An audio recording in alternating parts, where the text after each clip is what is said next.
Complemento em dezembro de 1994. Com grata satisfação noto que o professor Doria parece ter-se curado da propensão de fazer generalizações sem base. Ele acaba de publicar um livro densamente documentado, onde defende uma tese mais que plausível. Assim ele resume numa declaração ao jornal O Globo: as famílias que detêm o poder hoje no país são as mesmas mandatárias desde o Brasil colonia. Com exceção do general Geisel, cuja ascendência é de artesãos alemães, todos os demais presidentes da República, inclusive Fernando Henrique Cardoso, são descendentes de famílias tradicionais e poderosas. Não é uma tese nova. Muita gente já disse isso, eu inclusive. Apenas, o livro do professor Doria traz a comprovação extensiva, que tira o argumento do campo das conjecturas pessoais para dar-lhe embasamento científico.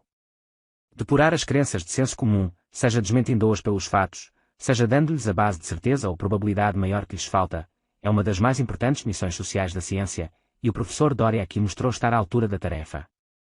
É claro que isso não atenua em nada a minha rejeição categórica das opiniões dele sobre a casta universitária. Mas em face do seu trabalho de agora, o artigo de 1991 talvez possa ser reinterpretado como um passageiro ataque de delírio corporativista num homem de ciência perfeitamente sério e digno de apreço. Na verdade, o livro traz alguns elementos importantes para desmentir o artigo. Se as famílias que dominam o país ainda são as mesmas, e se por outro lado a preparação do governante já não se faz à base de beleterismo porém de uma formação científica e universitária, então fica manifesto que a universidade, em vez de criar uma multidão de intelectuais independentes e críticos, continua sendo a interface entre a classe dominante e o aparelho de Estado, apenas tendo expandido e diversificado seus serviços para atender a novos tipos de demanda, tal como está dito no fim do meu comentário. Por outro lado, um estudo similar pode ser feito sobre aquilo que meu amigo Bruno Tolentino chama o patriciado intelectual, a casta que governa as universidades, as academias, o movimento editorial, a imprensa cultural, os canais todos por onde passam, ou onde empacam, todas as vocações e ambições intelectuais e artísticas. Muito provavelmente quem fizer este estudo chegará a resultados muito parecidos com os do livro do professor Doria, mostrando que o famoso conflito entre os intelectuais e o poder, neste país, não é senão uma quisília doméstica do patriciado.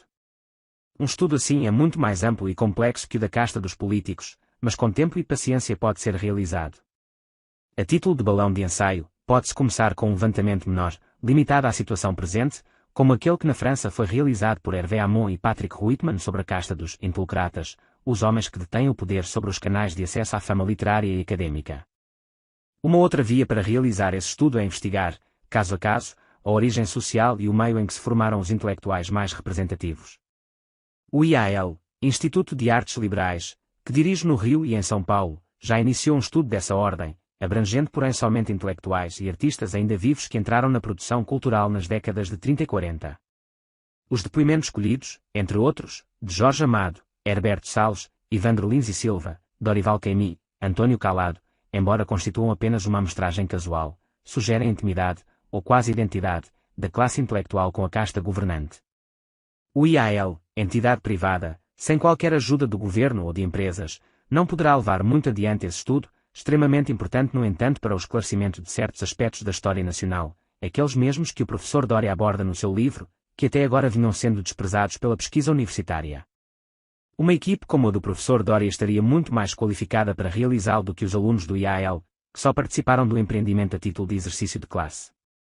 Ainda quanto ao livro do professor Doria, é inevitável que as suas conclusões sejam usadas para dar um simulacro de sustentação científica a um discurso ideológico contra a oligarquia, tão apreciado pelos representantes universitários da mesma oligarquia provisoriamente colocados fora do poder. O livro prova apenas que é uma oligarquia, não que seja mau ou normal existir uma oligarquia.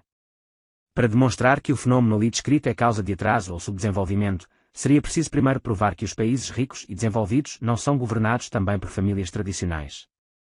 Ora, isto não se pode provar, pela simples razão de que é falso.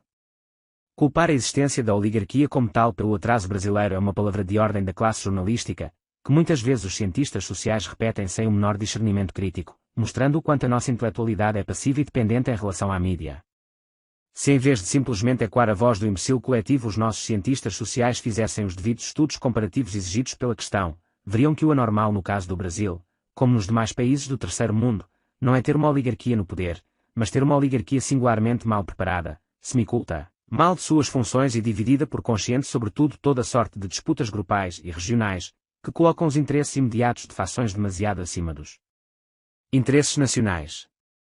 Militarismo, golpismo, clientelismo, estatismo, nepotismo, burocratismo e outros tantos viciosismos, entre os quais obviamente o egocentrismo da intelectualidade, não são senão formas e variantes de uma mesma conduta corporativista e divisionista que, enfraquecendo a elite, a impede de estar à altura da missão que o povo mesmo lhe confere tradicionalmente a cada nova eleição, com uma confiança e uma paciência quase sobre-humanas.